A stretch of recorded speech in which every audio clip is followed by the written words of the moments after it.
In today's video, I'm going to teach you how to add advance payment in Zoho Books. By the end, you'll know exactly how to record a customer's upfront payment or retainer so it shows up correctly as a credit on their account and can be used against future invoices. Start on the Zoho Books homepage.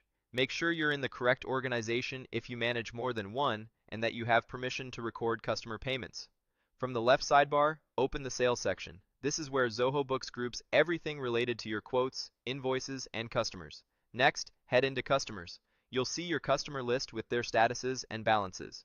Open the profile of the customer who paid the advance. If there are similarly named entries, choose the active contact you actually received funds from so the credit lands in the right place. Inside the customer's profile, look for the New Transaction button or drop-down. This is your hub for creating anything tied to this specific customer. Choose Customer Payment. Even though there isn't an invoice to pay off yet, this is the correct form to use for an advance. Zoho Books will record it as an unapplied amount, often called an advance or retainer, ready to be allocated when you raise an invoice later. You'll land on the payment form. Begin with amount received. Type the exact amount the customer sent. If they paid charges like bank fees or card fees, enter only what actually arrived in your account. Fees can be handled elsewhere in your bookkeeping. Confirm the currency shown matches the customer's currency to avoid exchange issues. If you work with multiple currencies, this field follows the customer's setting. Set the payment date to the date you actually receive the funds. Using the true receipt date keeps your cash basis and bank reconciliation accurate, and it makes aged receivables reflect reality.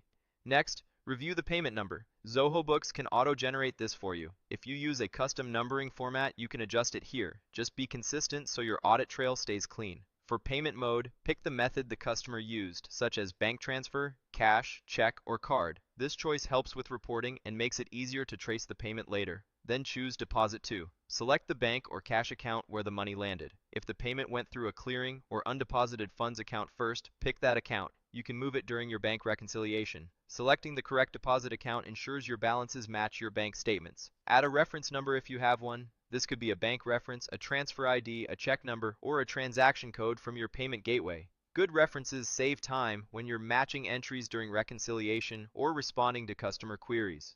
If you maintain internal notes for your team, keep them separate from the reference so the reference field remains clean and searchable. Double-check the details: customer name, amount, date, numbering, payment mode, deposit account, and reference. Small errors here can create reconciliation headaches later. When everything looks right, click Save as Paid.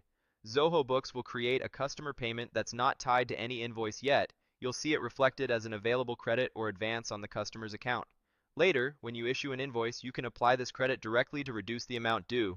After saving, take a quick look at the customer's balance summary to confirm the advance appears as expected. You should also see the deposit reflected in the account you selected, ready to be matched when your bank feed updates. That's all there is to it.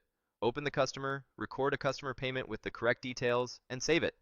With these steps, your advance payments will be tracked accurately, your reports will stay clean, and you'll be set up to apply the credit to future invoices in just a few clicks.